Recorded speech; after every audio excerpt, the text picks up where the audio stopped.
Hello everyone and welcome to the ScratchRunning podcast, the official podcast of competitive browser gaming, where our motto is great danger but also great treasures await you.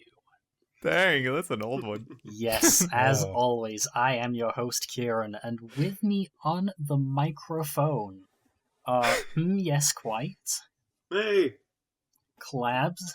Salutations. And the guy from ScratchRunning. Oh, hi, I'm Applord or Nick or whatever. How's everybody doing today? Are we properly excited for today's episode? I'm hyped. I'm fairly excited, Nick. I don't know if you're aware, but I finished a project I've spent quite a lot of time on. Ooh, was it Yellow Planet? Guess again. It's been years. It's been years. It really has been years. It has been 7 years. Has it been 7 years? I was thinking like 3. But I've been working on this since like 2018. Holy smokes. The first episode on the podcast I talked about working on. Number 19, that's true. You were in 2021. Did you meet Arcs in ScratchRunning, or was that... Yeah, I did. So I would have been working on the game without Arcs for like 3 years, yeah. Quick question, we're talking about Goomble Gurt, is that correct? Goomble Gurt 2, to be exact. There was a Goomble Gurt 2. Good point, it is the second. The long-awaited sequel to the Scratch-featured project. A continuation of Pistachio's program. Oh yeah, yeah. This is the point where you bring out the meme of, my Scratch game is taking about 5 years to work on, and then the other guy comes in who's like Tarango. It's like, what, 5? I've been working on mine for 6. And then you hear amateurs. Amateurs. What was that, punk? Amateurs, and then it's Goomble Gurt 2. Goomble Gurt 2. Oh, it's Goomble Gurt 2, which has a freaking 7-year development story. How the heck do you even keep working on a game like that for so long? And don't ask me, because I can't, apparently. Like, how the heck do you even keep working on a game for that long without losing your connection to it? Not even, like, the ideas or whatever, but just... I get what you're saying. Motivation. Well, a couple things, right? Is the game has always been under the title Goomble Gurt 2, but it has been basically 3 different games throughout its life cycle. Wow. And being fair, Walk us through it. The first iteration, it was the first iteration I actually talked about in the podcast, and I did bring up its name. Yeah. It was called the Community Fork. Yeah. And it was more like an RPG. Catsquitos were still in there, and it was a very odd game that had very little to do with Goomble Gurt 1. It got killed because of the list string thing, which I've talked about before. That was the reason that entire engine broke. Scratch 2, rest in peace. So I had to rebuild everything from scratch. And that game, the new game, was going to be with humanoid characters, and it was going to focus a lot more on like the legacy of the protagonist from the original game. And you were going to be playing in this fake multiplayer game with a bunch of players, but you were actually a program in the game with a bunch of other players. Interestingly, it had a very similar story to the recent adaptation. So, I might as well spoil it, because a lot of people have been asking what it was about. Basically, the game was going to start with Professor Pistachio being reprimanded and fired for losing the dodecahedron, which happens at the end of the first game. And then a new character, Professor Mahogany, kind of a lost media character. Professor Mahogany. He did not show up in anything. He was on the Professor Pistachio account for some updates, but then never was in the game. So the idea was... I didn't remember. He was going to make the player character, and there was going to be like 100 player characters, and none of them were viable. And he was getting stressed out, so he made a fake dodecahedron, and plugged in the player through that, and that was going to be the first player. The player was going to be called Sunflower. and you were still going to be the child of the sun. And the game was still going to end with the end of the universe. Like, it was still going to be Sunflower was the character that started the next universe, which would have been a little odd to a lot of players, because that at that point, that would have been a fully contained narrative. But with the new Goomble Gurt 2, it's been something that was building up for a while with Common Adventures. And that, like, you're saying that actively influenced how you thought about the game. Like, at some point when Common Adventures went well, did you say, oh yeah, I can work with this and develop this game around it? Or how did that happen? Well, I guess what happened was I finished a bunch of Goomble Gurt 2, and then I needed to plan out the entire story. And I've learned that my brain doesn't like doing that at all. No, not only yours. Not only yours. It's tough. It's tough. So I kept I would write some of the opening dialogue, and then I would write some things that I wanted to happen, but in my brain I couldn't really connect a lot of it. So I was just completely burnt out trying to design this. Also, I had in the system I designed, I had to draw the entire world map once, and I had to decide what the entire world map was going to look like. And I remember that. It was not good at all. So then I got, Common Adventures became my distraction project. And then I just did Common Adventures. And then I was like, hey, I really want to tell the story about the universe ending. I'm just going to tell it through Common Adventures. So then I already basically killed Goomble Gurt 2 by doing that. Because then what even was the story? Yeah, what even was going to be the story? So then we did that. And then I was like, all right, I got to finish this game. I got to do the game. I got to finish it. I got to finish this game. I can't keep doing this. That sense of creative desperation is so real. Of just it's gotta get out there somehow, please. No matter how. So I was on summer break. I just finished university. I just finished graduating, and well, no, I got to remember the timeline. I don't know if that was quite it. It was near the end of my university, I think. Yeah. But it was during a break. It was probably during my junior year break, the year before I graduated. Yeah. Anyway, I just spent the entire summer grinding. I didn't tell anyone I was working on it. I might have told Arcs, I asked Arcs for a couple things, but I just was working on it, and everyone had no idea the game was coming out. Everyone thought it was going to be years before it came out, I remember. And then I had a character show up in the ARG, which was M. Zalbris, and they were freaking out about the dodecahedron, and so I had the players do a little ARG stuff, and the players ended up making the fish dodecahedron. Isn't that the guy that thought the dodecahedron was blue? Yeah, they thought it was blue. They thought it was blue, so that's why the fish got turned into the dodecahedron. And then, 1 week later, I dropped the game, and it starts with the blue dodecahedron. Okay. And I guess maybe this is also a great point to say, this episode will contain major spoilers for Goomble Gurt 2. Yeah, Goomble Gurt 2 may be spoiled. Yeah, we're taking our time in this podcast to actually, unravel what, all there is to know, I guess, or all there is to ask.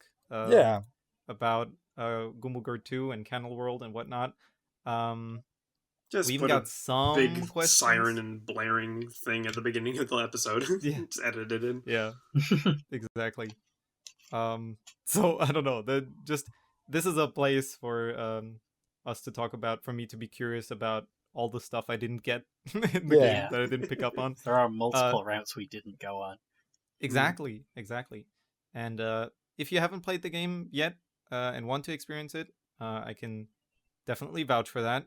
It's an amazing game. It's now fully done and completed, and you can experience it in whatever route you choose to go. There's a lot of cool stuff to see in any route. I don't know. Do that, but also if you just want to hear about the game and what there is to know, I guess, beyond, then this is the exact podcast for you. Right. It's truly the best game on Scratch. I spent a million years. Pokemon game ever. I spent a million years on it, and it's over. And this is our podcast Yes. to talk about our projects. So Yeah. we're going to be Yes. talking about the Yeah. project. So quickly, before I never understand that for the rest of my life, like, how did Xalbris, like, what was their purpose in, like, introducing the game? Why was that? Why did you just want to give the people a little, like, ARG, or did you want to tell something about, like, how the universe worked? Well, there's In a which, couple like... things there. I wanted to show that there were ways for the entities to get out of the abstract, right? So this scientist had been trying to get out of the abstract for like ages, and they got out, but they were insane. Two, I wanted this character was going to be important to Saspar's soul, which you do actually see in the route you played. You go inside of Saspar's soul and you meet Xalbris, because Xalbris is a component of Saspar's soul. Oh, they're woven together between like 3 or 4 different other characters. And then I remember. Okay, it comes back to me now. In the Grinkle zone. Yeah, in the inner Grinkle zone, the brain Grinkle. Yeah, the brain Grinkle. Everybody's got a Grinkle room. And I wanted to foreshadow one of the conflicts, which is a little more in the background, which was the nature of consciousness in Candleworld. And so for Xalbris, consciousness was an enemy that they were like fighting. And they referred to it as the oldest god in the universe. And they're like, wow. Oh, you're perceiving me. I can tell it's here. And that actually ties into like the king's motivations of wanting to kill consciousness and becoming consciousness. Right, because that's not just the consciousness of the characters. You're talking about the consciousness of the external observer upon this story. Yeah, I mean, how consciousness works in Goomble Gurt 2 is very odd. Basically, everyone is actually sharing the same consciousness. So it's like if you were playing if you were playing D&D, but you were actually just playing every single character. And whenever you were playing one of the characters, you forgot that you were a person playing D&D. And so the central conflict of Candleworld is to make the D&D game interesting enough that the player wants to keep playing it, but also not make it so it's tormenting to be a character inside of. Right. Fair. Oh, that's interesting. Have you ever said that anywhere about... Is that, like, revealed in the game somewhere? There's a couple ways it's sort of implied, especially with some of the endings. Yeah. And the King's monologue kind of unspools a little bit of that, at least from the King's perspective. Mm-hmm. Yeah. And in the sorted routes, you can also talk to consciousness, and you can talk to someone who talks about the origin of consciousness. Because, I mean, I'm not afraid to talk about it either. This is the Community Fork was the prequel. Consciousness is actually just the scientist who was stuck inside the Community Fork. I have a question. So it was very cool to see how Goomble Gurt 2 was sort of your opportunity to get control back of the story itself. It was so sort of freewheeling and constantly meddled with throughout the entirety of Comment Adventures. So like from the end of Community Fork and the beginning of Comment Adventures to the start of Goomble Gurt 2, where you sort of picked it back up, I'm just curious how far the overarching story swayed from where on earth you assumed it was going to go, or like hoped for it to go, and like how much you had to sort of go along with versus how much you just sort of had to rein back in, or thought, actually, no, that basically just went the way I anticipated it would go. So that's a good question. And so the way I storytell is I have a bunch of stuff that I think would be interesting. So I write out a timeline of a potential stuff that can occur. And there's been very few times a player has done something so insane it completely messed up any of the ideas that I wanted to do. What was one, quickly, off the top of your head? What was the one that did? I guess one was the Pathfinder getting killed really quickly. Oops. All right. Okay, sorry. continuing on with the Quake question. So what I mean, gave us some of the coolest like character interactions, but you're right, not really on the script per se. Yeah, I mean it was still interesting conflict, but it definitely wasn't what I had planned. But basically, I make a bunch of characters and I make a bunch of cool plot points, and then I plop them into this world, and then I put my brain into the character, and I have a motivation for the character, and I think, how are they going to do what they want?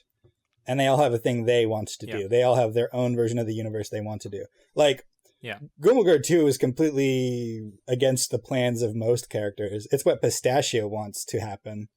But like Blue, for example, did not want that to happen at all. Like Blue wanted to just instate their Thorn ideology, and they had a plan that involved doing that using Krasbot and the 4 Archons. And we never got to see him succeed because that plan failed. So now Blue was actually like kind of not the biggest star of the show in GG2. No, they had to beg. They just had to go to the player and like beg them to like they had to be really cool and be like, do you think you can handle Thorn ideology? Meanwhile, like, please instate it. Please instate it. This is you're the only person who can do it. I need you to do it.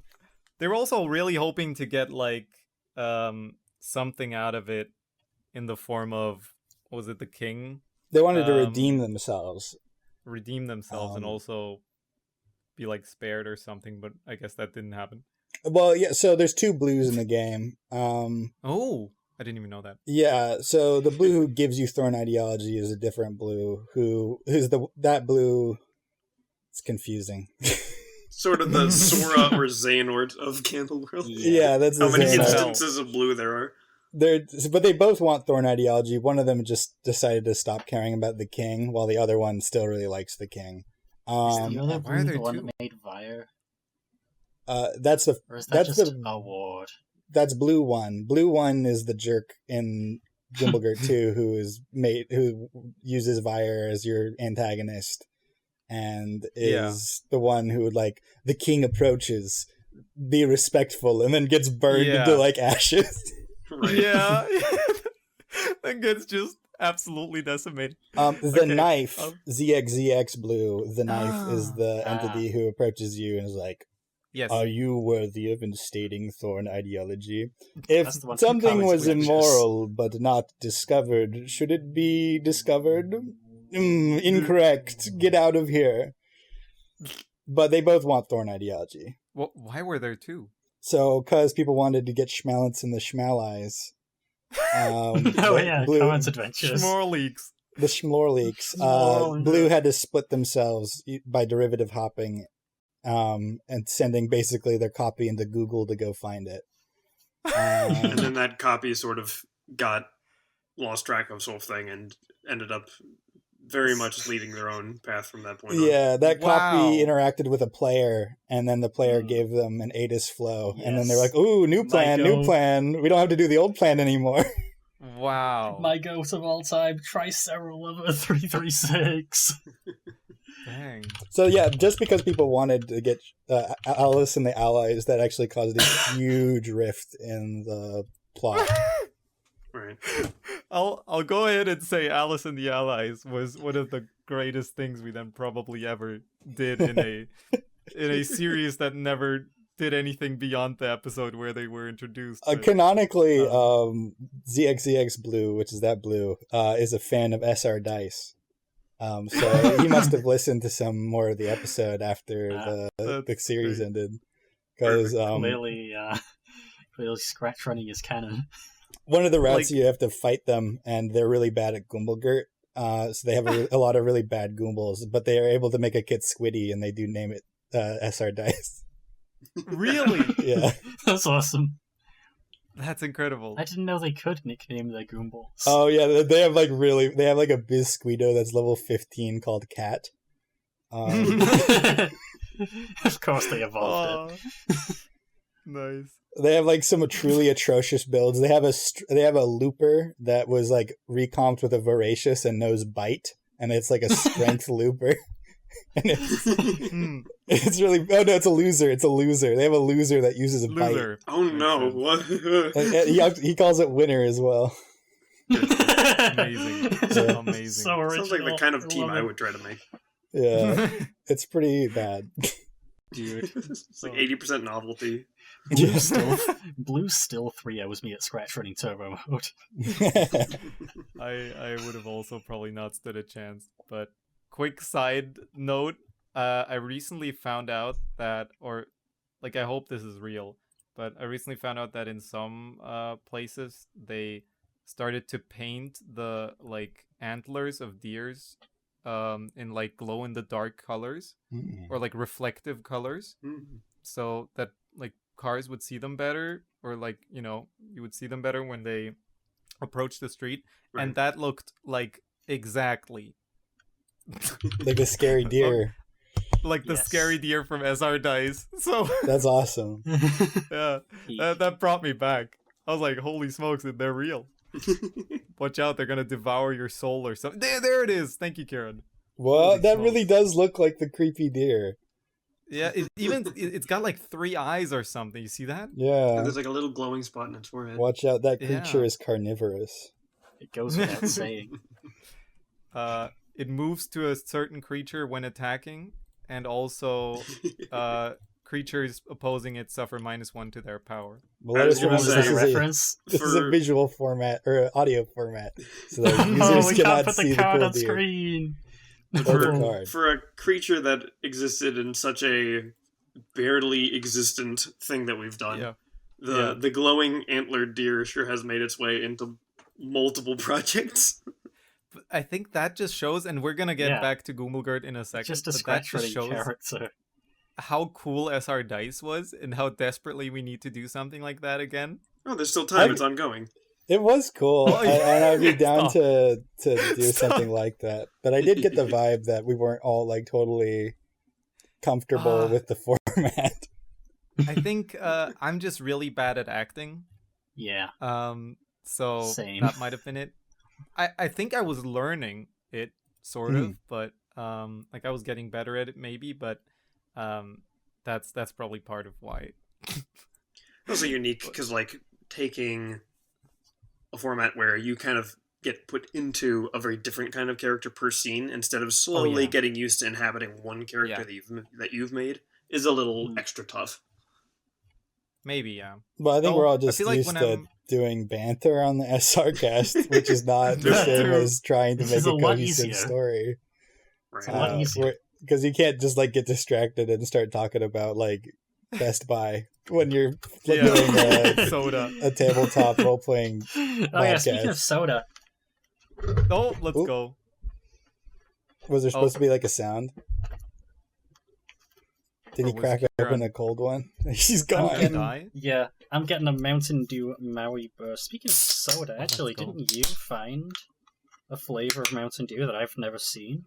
I did. And I made a little video in the lobby, but I also, though I forgot the name of it, it was like Baja Blast something. Something citrus. Baja Cabo citrus, or? Yes. Cabo citrus? Yeah. Indeed. That was pretty good. I don't think I'm no funny soda article writer to give you an entire like page essay of why this soda is so unique and awesome, and you should definitely buy it at the one Taco Bell in the one city that has it. Let's go Dew Street. Dew Street. Dew Village. These are kind of deep cuts. No, these are absolutely That's an SRCast reference. That was SRCast. What was it? I forgot which one. What's up, Dew Nation? It was How's the Weather? I hope you're all excited for the single store selling Mountain Dew sorbet. They hide in every corner, those nefarious soda companies. We're about to give those employees the worst day of their lives.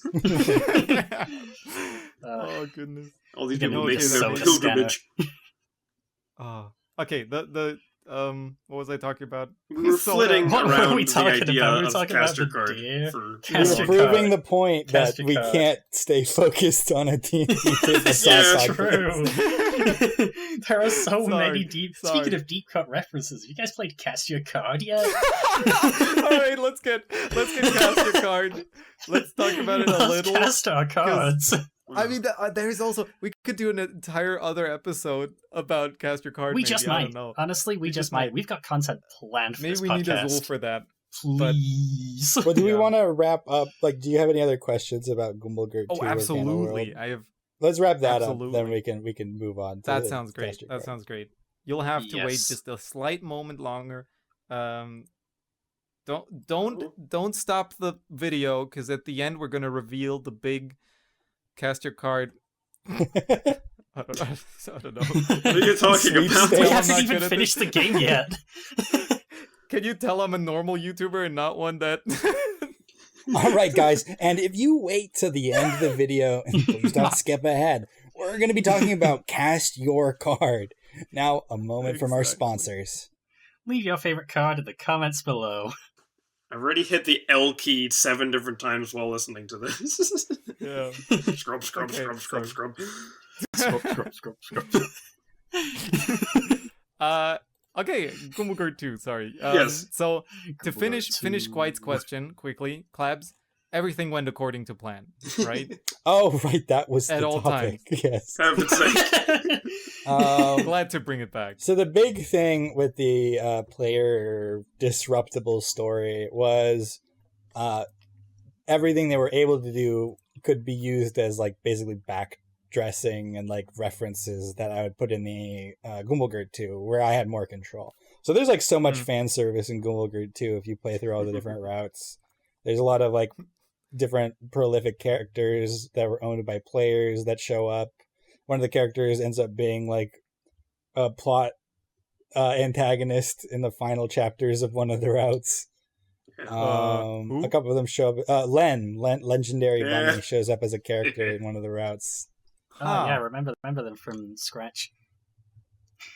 It's Yeah. it's Wow. very cool to see just how like adjacent to the plot Len ended up becoming. Yeah. Sorig, our friend Shalebridge, shows up and they Yeah. make you play solitaire Yeah. for 12 minutes. What? Where does that happen? It I happens in the saw doctor route. Oh my Yeah, we didn't go on goodness. that one. I Okay. did see Torg post a project, so was that you on your test account? It's The both. So Candleworld Solitaire. first you play Shale's normal solitaire, and then I went to Shale and like, hey, do you want to make like a new solitaire? And that one is Candafuda, which you also have to play in the next That's chapter. cute. Wow. That's a cute name. Solitaire. There's an Yeah, that's option Shale. that says, please no more cards, parentheses, skip. And then Dr. Pistachio turns to you and says, you can't just say skip and not have to play cards. You can just not play the cards if you don't want to, but we still need to wait 12 minutes. That's 12 real life minutes. You need to actually wait 12 minutes before it goes on to the next part. That's That's You hilarious. can play cards or not. The time will pass anyway. Yes, you can't just skip time, Sass Marceau. Can Oh. you even win? Yeah, oh yeah, you get 1,000 ATIS if you win. There's plenty of time Still to wait win. 12 minutes. Yeah. Do you actually have to program solitaire? I mean, not that it's like the craziest thing, but I just shell programmed it. So I just exported the sprite that had all of the Oh, I see. solitaire in it. brilliant. Yeah. Poor JSON file. Yeah, well, the big thing with that route is I would only add this stuff after I finished the other routes. So, Okay. and then solitaire was actually pretty light. It was like 500 blocks, which is not terrible. I mean, it's pretty Yeah, okay. big, but like... I was not gonna terrible. say there's the way you've explained it before, it feels to me like any image you're adding is already It does get Like- to that point. Because, well, I have thousands of images. I have thousands. So, yeah. Like, Incredible. that basically adds another 1,000 images. And then I need to go, like, delete some stuff to make sure there's enough room. It's not great, but I made it work. Doctor Route's one of my favorites. It's pretty silly. A lot of that route is about finishing your games. Because that route, basically, Saspar Soul keeps failing to make a worthy world, and then Dr. Pistachio shows up and says, "Hey, you suck at this. How about we like get some like seed money to like fund some other creators to make some worlds?" And then did you say Dr. Pistachio? Yeah, so Dr. Pistachio is the weirdo from the when you go back to Goomble Gurt 1, they're the one who says Sam Sorbet. Of course, yes. Sam Sorbet au fraptious day. Ah, yes. They don't want to give you Testo 5. Yeah. Dude, I love Testo 5. Okay, I see. That's one of my favorite guys. Just adding to the Solitaire and Sorik part earlier, I think one of my favorite moments ever in Candleworld was when Sheld's character, or like Sorik, basically, appeared in that one Comment Adventures, and where Blue had to fight him. But yes. Then they just ended up hugging. Yeah. That was the... I mean, sorry for the spoiler. I said there were gonna be spoilers if you haven't that seen it part yet. is like 4 years old in and of itself. I think you're fine. Maybe. But still, like that is so well done. That was really I appreciate Shell a lot. They're always like down Yeah. to do stuff when I'm like, "Hey, you want to do something for our project?" And I sometimes I'll like insist like, "Hey, you did like work here. I want to like compensate you," and then they'll just say hee hee, and they won't accept anything. Yeah, that's Shale. That's Shell. They're such an awesome person. True. That's me sometimes with Robot, where I say, "Robot, you did so much for us. Please let me throw some more mugs at you." and Robot just says, "No, the cool thing is being able to work on these things with you guys." And then he said something like, "But if I ever make a cool project, you best believe you're gonna be like contractually obligated to work on that." I'm like, deal. Robot. Go, Robot. That's friendship. That's great. That's friendship. That's Yes. real, actual friendship. That's so awesome. So shout out to Robot at this point again. I have a huge shout also out to to Shell. I'm a huge Robot fan. Nick, are you gonna submit Goomble designs for the final Goomble contest? I keep thinking. Well, first of all, okay, this last week I really couldn't have, but I keep thinking I already have like, what is it? So Dog. Wallfish certainly. Wallfish is one. You can submit as many as you like, dude. No, I know, but I'm like in my head, I'm already like, okay, there's like I would feel much more inclined to if I didn't already have one in the game. You're not right? taking a spot from someone else. I know, but I'm like, okay, do I work on stuff for the card game Singularity now, or do I draw a Goomble? And then I also want it to be something really fresh, so it's not just something that I like, throw out there. There's probably more time to like consider what I would do. I don't know. I just feel like I would get lost in that. I mean, you have 15 days. It can take like 10 minutes to draw a design. I gotta say, I was really thinking about making a character now for a Very Simple Universe. Was that what it's called? Yeah. Which is the other little like comic.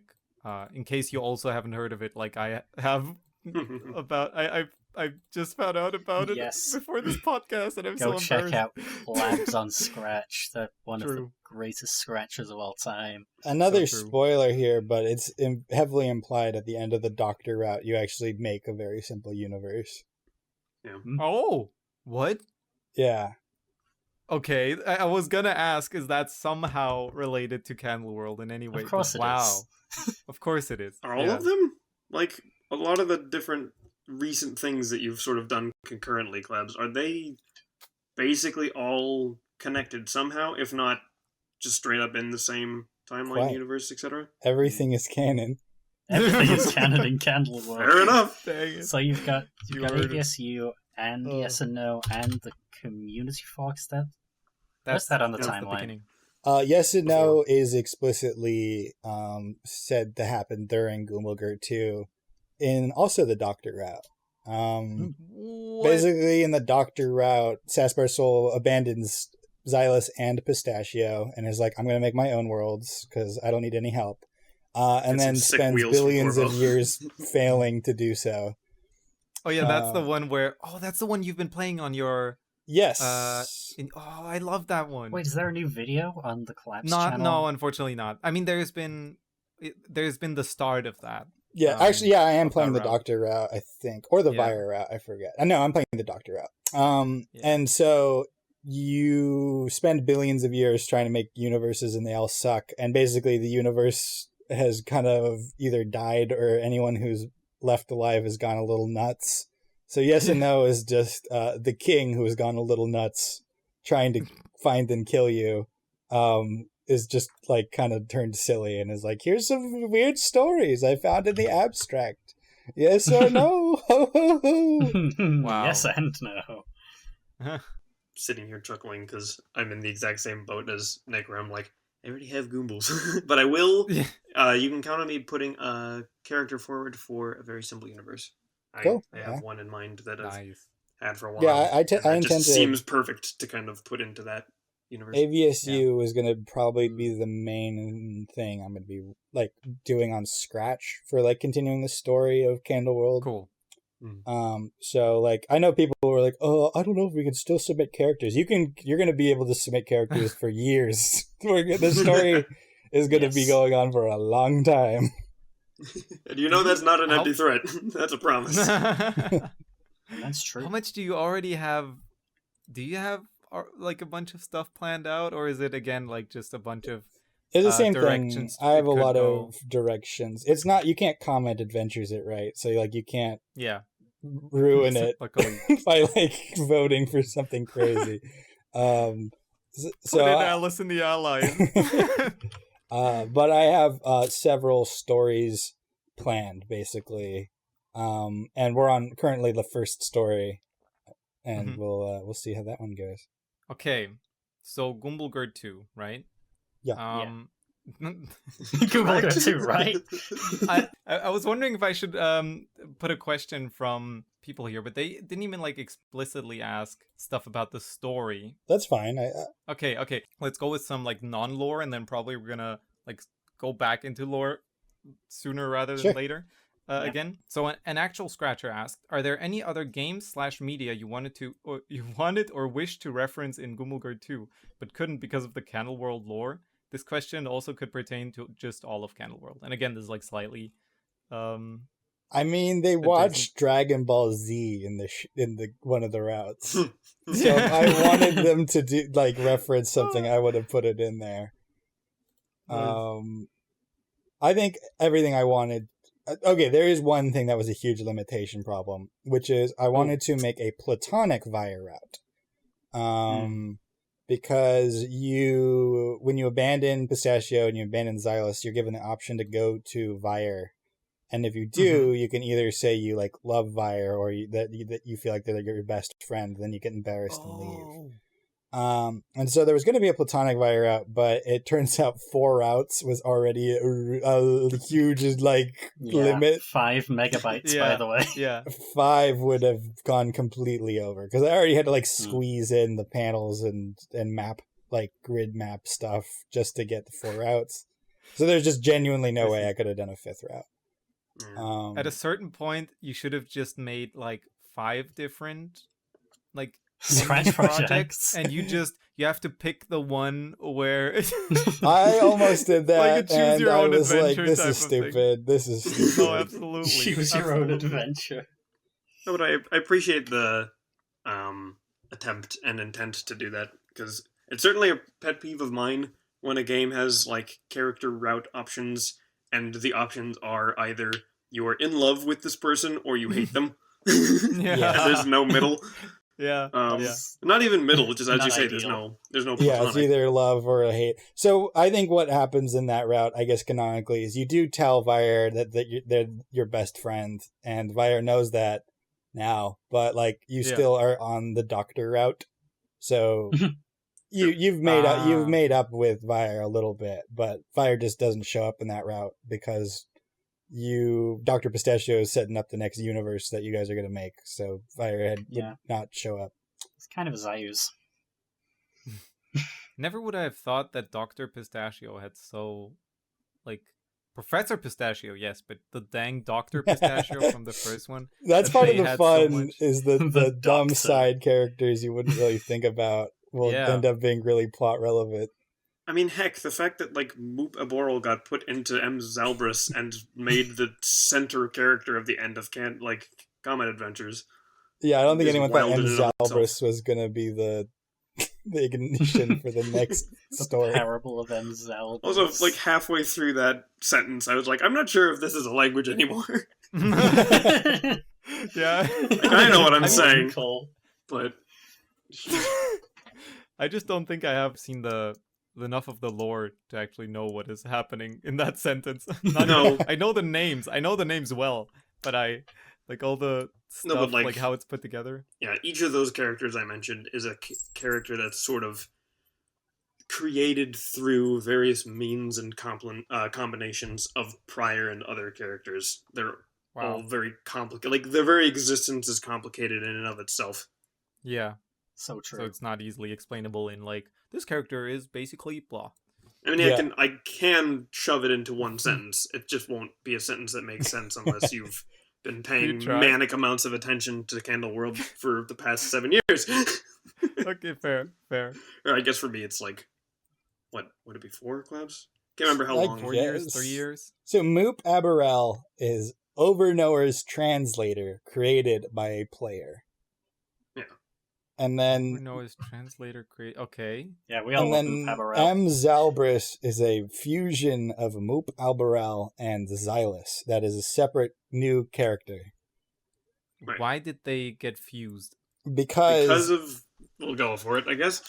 Because Pistachio needed a character to go confront the fish, and they didn't want to just send Moop Aboral or just Xylus, and they figured mashing them together into a new creature that they could have control. It is literally the recompiler. They recompiled them into a new character that they could send into a new Comet Adventures. That's very short. And if I understand correctly, the reason was Pistachio needed to put a character there that had a very specific set of qualities, so that it would interact uniquely with the fish once the two were, like, in conflict. A little bit. Yes and no. Part of it was just they needed another guy, and a guy that could be controlled by the players so that they could make a Comet Adventures. But being fair, the existence of M. Zalbris is extremely contradictory. Just because Xylus is sorted and Moop Aboral is archonic, and those aren't supposed to mix. No. Understandable. Barely. That does barely. It comes up in the Xylus route because they need to, one of the characters wants to find Moop Aboral, and then they look inside Sasbar Sol and find M. Zalbris, and then they look inside of M. Zalbris and they see Moop. It's kind of like a Matryoshka doll of entities. What the heck? I keep wanting to ask stuff about the ending, but I feel like, I don't know. Okay, I guess we are already pretty far. Yeah, you can ask about the ending. So might as well. So we've had the whole thing where we played the ending part and on stream, and it was like surprising to us. We basically like defeated the king, which I later found out is like in different routes you don't even fight the king at the end. But we fought the king and defeated him, and we did that so well apparently. Yeah, we got the game. We got the good ending. We got the good ending. We got the standard story ending where Vire lives, Sasbar Sol also lives. Yeah, everything is nice and dandy. So I just made it harder, just so you guys know, because like a lot of people kept beating it, and they were just like, "Oh, I got the happy ending, yippee!" But I think they just wanted the more interesting, sad ending. So I just made it so instead of it being level 60, it's level 99. Oh goodness! There's like the ending was still good, but it just felt so anticlimactic for what I was expecting for the end, and I couldn't like shake the thought that there had to be something more. But all I could think of was like, okay, that's probably in another route, right? It's not in this route. It's not doable in this route. It's in an entirely different route, there's something cooler, right? Or like Mhm. something more, with more stuff to talk about, I guess, instead of just, Maybe. now everything's cool. And then you went into chat, Clabs, and told us that you would have to get defeated by the king a few times until then Vire died. Yeah. And then in that one last try, defeat the king, and then you would have the ability to, as a god now, create whatever universe you wanted based on the ideologies you collected. That was super cool. That's definitely where my slant came. If you scroll down and see the comments I made after initially perusing the endings, it's very slanted towards that side of things, even though that, as you say, is a very actually kind of in the corner sort of ending to find. Just because, Clabs, you did the insane thing and decided you would just make a version of that ending for every single set of laws that you did or didn't have and didn't choose to instate. Oh yeah, I guess we have to, just in case anybody did not know, over the course of the game, of course, you collect ideologies from the entities, from the different characters. This is true. And based on that, what you learned and what you like and don't like, you can create a new universe. And for each, as you said, Coit, for each dang combination, Clabs made an entirely different universe you created, and an entirely different positives and negatives. Some just suck. Some just are terrible. A lot of them suck. I have two things I want to say about this. One, I think part 5 is best played right after playing part 4. So because you guys have waited for part 5 to come out, you're expecting a full chapter because you've been playing full chapters on stream. True. So you start it up and it's only 10 minutes and you're like, what the heck? We spent the rest of the chapter in the post game. The build up is beating the Parablist, beating the controller, and then you have a final boss, and either you beat it or you don't. It's just the final boss.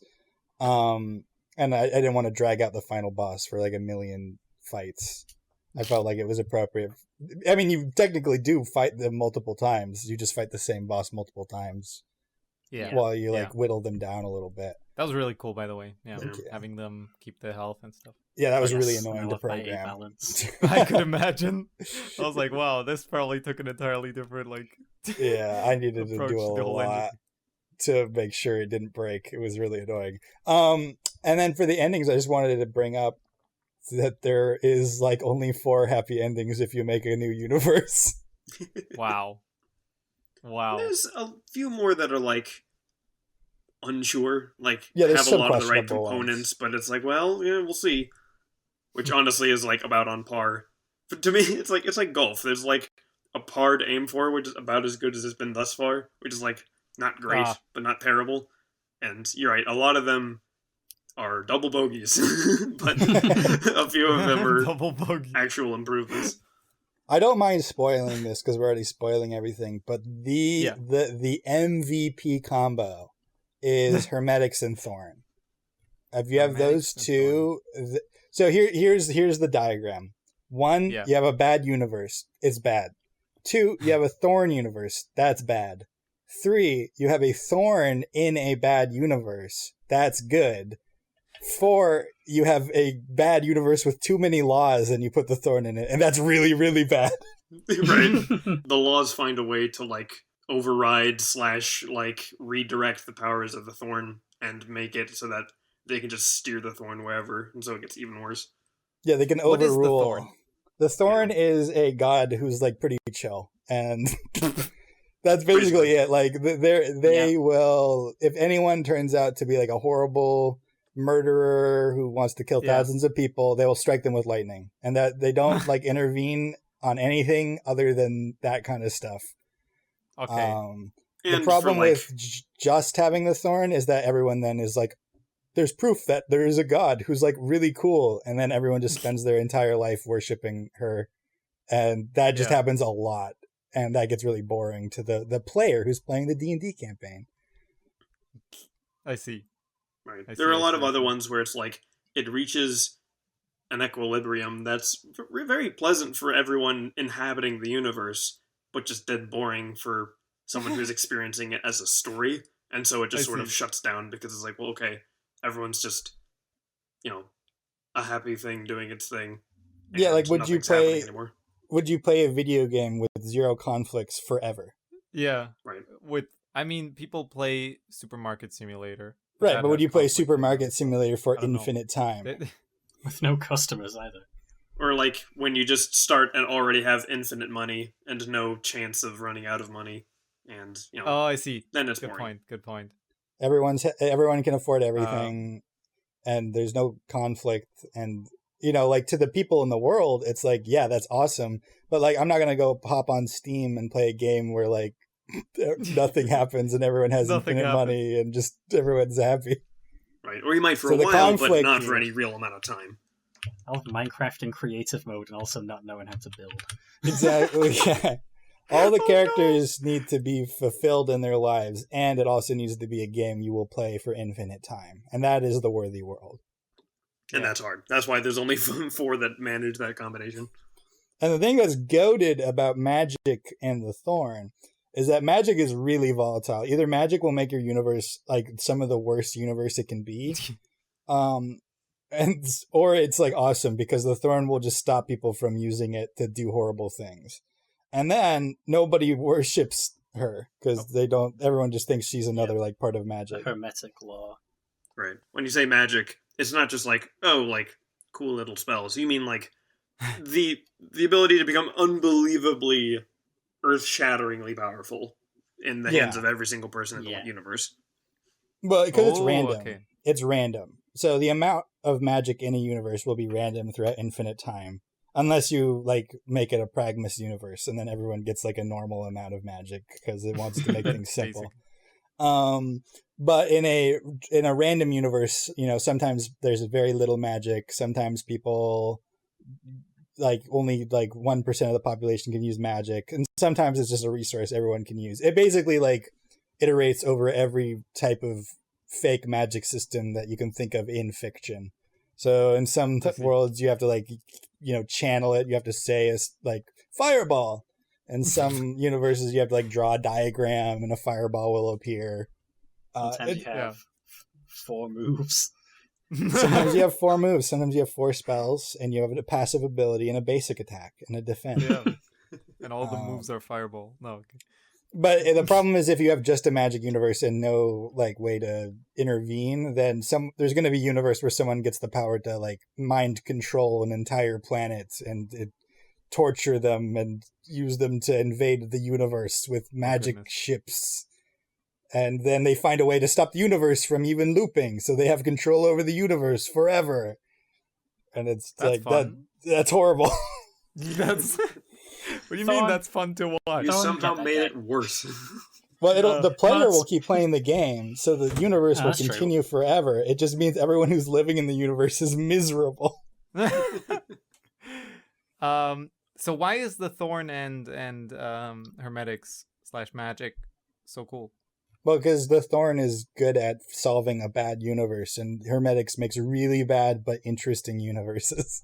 Yeah, it so solves Thorn is a really good game master. It solves, Magic solves the last problem that trips up most of the other relatively good ones, which is we ran out of conflict. Magic means there's gonna be enough nuts things happening that even if things are relatively without conflict, and especially if it is with conflict, there's just so much going on all the time that it's probably gonna stay interesting.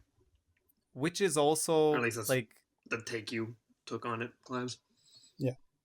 And you just need to look around at media right now and like popular shows and stuff. Like people love like a good fantasy story where there's cool magic being used. Right. Avatar: The Last Airbender, as long as it's like as a good example probably. As long as it's like not just okay, anyone can do anything and it's super uncontrolled. I don't know, but that's probably a topic for an SR devs or something. You know what one of the worst ones that actually happens mid-route is? Oh. They Taskbar Soul and Xylus accidentally basically turn the universe into League of Legends. What? That would be a pretty terrible universe. Basically, the universe is addictive, but also it hates existing. So it like continues to play this like PvP game where everyone who's playing has to cooperate, but you hate your teammates and you hate the game, but it's interesting because it changes every time, and the reward is incredibly addictive, but it'll make you crash out like constantly. Clubs, do you want to talk about League of Legends? What do you mean? I'm not talking about that. It's got nothing to do with this. Oh, that's why we pivoted to Awesomenauts, which is in an interesting state. Do we want to do a tiny bit cast your card before we have to actually reel the fish in? Absolutely. Oh, true. We've got a fish to reel in. Did you guys know that Cast Your Card has a fishing minigame? Yes. I did not care. Okay, I did, but Yeah, that is part of the game that we actually reached in our ongoing series of SR Plays Cast Your Card. It's happening. Yes. I was waiting to play it until the bugs were fixed. How's the bug situation? Bugs Just have don't been click being too fixed. fast. Don't click too fast. No, I'm kidding. The point is, don't click, like, close a menu before opening a new one. True. That's all I Dog, ask. you got Okay? more. I'm not playing. You got more bugs to fix. You gotta fix. No. There's. I think most of them are fixed. At least from what I could see, because of course Azul is sending us just the newest version all the time. Shout out to Azul for continuing to fix the bugs. The biggest stuff I think that happened so far, and I'm kind of surprised we didn't see that in playtesting, but I guess I'm just a patient menu clicker. I was going to say, I've never encountered these bugs. How fast do people menuing? Yeah, why, like, what? It's what been are you? me in the YouTube series. Calm down. I'm so used to the everybody. Goomble Gurt 2 menus that just load. Yeah, Azul loves a maybe. good fade out. True. Yeah, you're right. That's kind of presentation. Maybe it's just because I also fade out. make games that when a game does Yeah. something like that, I'm always like, all right, I sit and patiently wait and I don't ruin anything. Yes, I will respect your fade out. In response, I click the next menu. As an interrupt. As an interrupt, right? But people have gotten stuck in the shop. That's hopefully fixed. And if not, there's one variable you change and you're good. Yeah, let me. You can always go inside and save your lists. Like I your want saved click data slop. list. I want click slop. I want to click. Click slop. That's the genre of games. That's the new game. That's GG2 if you don't know how to read. Goomble Gurt 2 is a little bit. GG2 Don't is a be little fooled. click slop. Don't be fooled. Just be patient and like cast your card. You don't even need to be super patient. You just need to be normal patient. And Normal patient. normal patient. And then cast your card is gonna be a blast. I can assure you. It is Class. peak cinema. Okay. I'll play it. I was just I don't want the game to like Yeah. bug and crash while I'm playing it. Honestly, just respects the fade out and Yeah. play Shrew Mage. Okay. And If you handle it gingerly, I don't think anything is going to go seriously wrong by this point. If you want to like not have that in mind and just play any old way, you might need to wait a little longer. But no, for at the moment, it's fine. I think I'll wait a little longer. I seem to have bad luck when it comes to even like a slight amount of bugs. Yeah. I don't know. Well, then, yeah. That's how Goomble Gurt 2 took 7 years. Yes. Nice. But Azul will always be there to help you out. Yes. I think Yeah. that's, I'll ping Azul if I need her help. I'm not Azul, but I have the feeling Azul would help you out. The game is awesome. That's all I can say. From like It start looks to so back, cool. It looks. there is good. so It really much is to one of do. the best games on Scratch. Maybe don't go with a Shrew Mage deck right away. Give It's it a too broken. moment. It's good. Okay. It's kind of Don't talk about it anywhere. It's a good card. I was so happy it's and pot also of greed on a creature that you can resummon. I was That so is happy crazy. and also sad that in the honor I had to be able to play test a bit of this. Yeah. Last portion of the enchanted route, or not enchanted. Yeah. Is that the right word for that faction? Yeah, Enchanted is... Yeah. Enchanted is your route. Yeah, that's your right? end. Yep. Yeah. In the last portion of that, I found out a very, very slick infinite that you can just play off the first turn and get not just infinite money, but just like infinite fuel to one-shot the rest of the thing, or the rest of the entire fight with no interaction from the opponent. And Sewell was there, and she was like, all right, you've lost your privileges, I'm fixing this, and you are not allowed to do this anymore. Ron got fired. I think I did a similar thing with, but did you find it with Shrew Mage? No. It's a combination of Construct? as having a very like slim deck. Yeah. A card that gives you actually, first of all, a card that gives you money. Because that just helps for the getting it started. But after that, just having the Train to Slap Down that gives you a concoction when you play anything to it, and then a Recycle to remove the creature you played onto it and draw 2 cards, which, if you build your deck right, includes another Recycle and another creature. So you just play Recycles and creatures to constantly like put onto the same one, get a million billion concoctions, and then you sell it, which is a creature that does a bonus attack whenever you play one of those little concoctions, and just unload like ramping amounts of damage onto your opponent. Basically, just as long as you were patient enough to build up concoctions, you can build up like 70 concoctions in your hand, and then just work through literally anything the opponent has for you. That's a real combo. I must say, you've gotten really creative with it. I just looped, what is it, like catapults? Not catapults. What's it called now? The artillery. Artillery, right? Yeah, if there's damage, like, draw 2, and then you can just cycle them. You can just cycle, draw 2, deal damage, draw 2, deal damage. With Shrew Mages and Constructs and Recycle, which I'm so glad I think you and I both equally managed to make that collective thing once per nonsense match. Yeah, the in-game Nike was talking so much smack about my deck. Did he even look at it? No, he just assumed. Did he see that I'm playing Yu-Gi-Oh? He just saw Akumangos and was like, really, an 8-cost? By the way, okay, no, I'm not taking the joke away. I already said it, but you're gonna see that for yourself. Gotcha.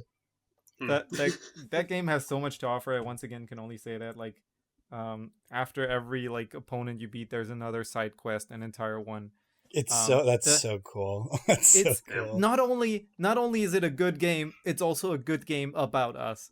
It's not just about us, but also there's a whole narrative around it, of course. But and it's a little chirpy reverie. I'll say that. Gotcha. It's a little chirpy reverie. Moving on. Gotcha. Every Scratch has got to have one. Reverie. Everyone's got to have one. How long do you give us all before she comes back? I will say it's been very fun, also because like I did the same thing myself, to watch the playthrough thus far and see the impressions that are given, both the way that like Azul wrote us and the way that we end up voicing each other. Oh yes, that is true. That is true. Do you want? Wait, did we beat quite the? Did we defeat quite yet? No, right? Yeah, you did. I think we did. Oh, of course we did. Yeah, haven't done the side quest yet. I apologize. Yeah, but you have access to the Darkcaster's home. You're right.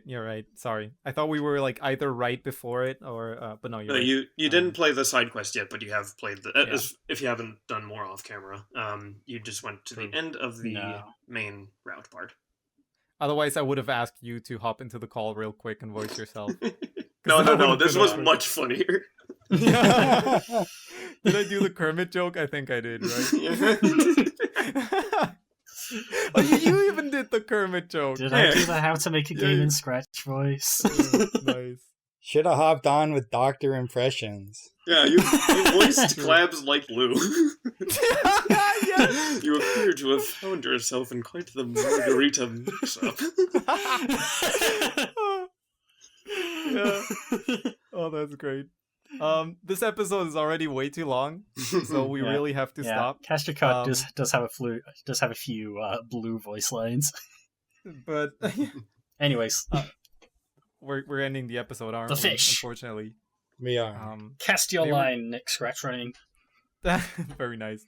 Okay, I put Lunara into the first slot in my draft deck, and I think I'm ready to cast this line and also get the fish. All right, everybody, thank you for listening. We might continue talking in the after show. We might also just enjoy the game fighties that we're playing. So true.